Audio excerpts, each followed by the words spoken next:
all jokes aside, I mean, you should know what the 10-year bond is yielding, and the 2-year at that. But the 10s and the 2s and the spread between them is very important. Then I started, I'm adding LIBOR. This is a 3-month LIBOR, which is 1.3%.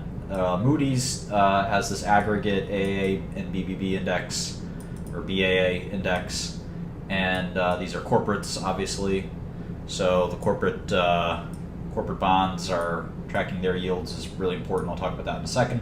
And finally, the so-called TED spread, which is the spread between LIBOR and Treasuries. Basically, it's the idea that the TED spread will widen when banks are experiencing stress.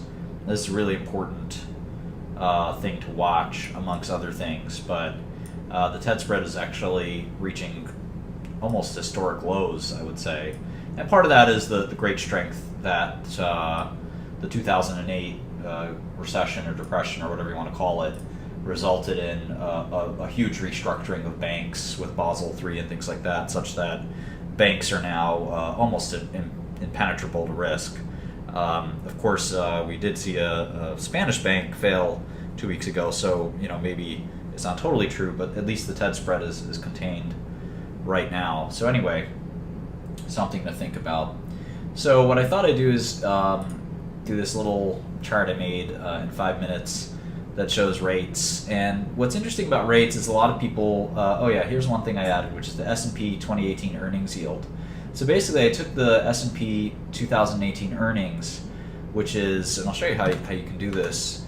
There's multiple ways to do it, but the easiest way is to get the S&P earnings for 2018, which is published not just on Bloomberg, but in a lot of places. And what you're looking for is basic earnings. And so banks publish this, many folks publish it, and you can see that S&P earnings are expected to be $146 in per share in 2018. And if we just do a lot of people are tempted to do the PE. So you have the index price, and you've got the earnings per share, 46. A lot of folks are tempted to do the PE, which is 17 times earnings, and that's not really too, in my opinion, too easy to interpret. But if you do it the other way, as an earnings yield, well, this makes a lot more sense. It's basically a 5.94% yield, because this is what you're getting, right? 146, and this is what it costs. So like a bond that costs $1,000 that's paying you a coupon of $50, this is a 5% bond coupon at least.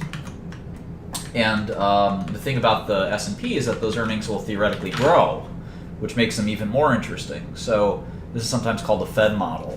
But in any event, the point is that I think the 6% yield is real. So that's sort of the S&P 500 2018 yield. Now, the actual dividend you get, companies don't return all of their excess cash to shareholders, obviously, but I don't know that matters, whether they keep it on the balance sheet, use it in acquisitions, or return it to you. It should be functionally irrelevant, so we'll sort of keep that in mind. But you can see here that the S&P earnings yield is about 6%. And I tried to stack these up. Obviously, in some ways, the S&P is not a 30-year obligation, so I mean, hypothetically, it sort of should belong over maybe here somewhere, maybe it spans quite a bit. But as you can see here, you have some negative yields in Europe. The German bonds are yielding negative amounts. Of course, there's priced-in deflation over there, but the 10 and the 30 years are yielding positive. This is a normal yield curve other than the abnormal negative yields. You have LIBOR. You have some of the U.S. bonds here with, again, a normal yield curve. And then as you go up the risk curve, you have corporates that yield higher than treasuries and sovereign bonds, obviously. And then you have these corporates. So this is more junk corporate, and this is more well-rated corporate. But the point I'm trying to make, and here are some junk bonds, Mallinckrodt and Valiant are yielding 7 and 9%. One of the things that's important to understand when you think about discount rates, and there's a reason the word rate is in there, is you're trying to sort of assess the risk of an asset. And you can obviously see like the Valiant bond is pretty risky. Valiant may or may not make its interest payments, etc. Whereas, say, the German bonds or the U.S. bonds, these are more, they're probably the same amount of default risk, but their inflation component is very different, where there's inflation here and deflation there.